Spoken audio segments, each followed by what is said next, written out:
Hey guys, Tony here. Good morning. So, Ethereum officially breaks all-time highs at 4481, which is absolutely awesome. It had a super massive just push to the upside right now, and Bitcoin is also on the move pretty hard. It had a really nice push up to 63K.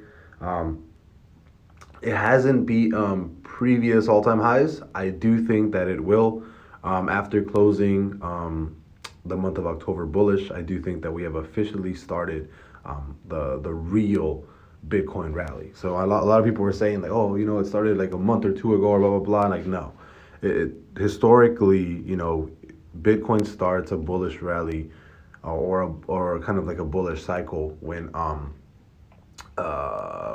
it closes a month bullish after being obviously in a bear cycle, right? So we've been in a bear market ever since Bitcoin started, right?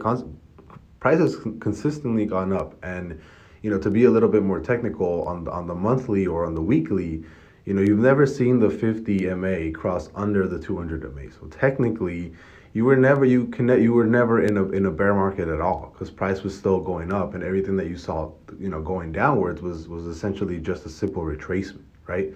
So I wouldn't really consider it a bear market. I would consider it more of a bear cycle.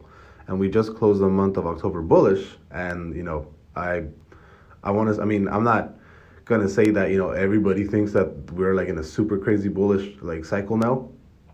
I think we are. I think we actually just started, and not only that, but there's hint hint. There's a very nice pattern right here. If you guys can tell what it is, trick question. Well, not trick question, but if you guys can tell me what it is right here, this pattern right here, that'd be awesome, because that is my favorite bullish pattern to trade. But anyways, yeah, Bitcoin's running. Ethereum is doing pretty well. Just broke all-time highs, and they dropped a little bit after, which is perfectly normal, right? Breaks all-time highs, comes back down, but it'll keep running up, man.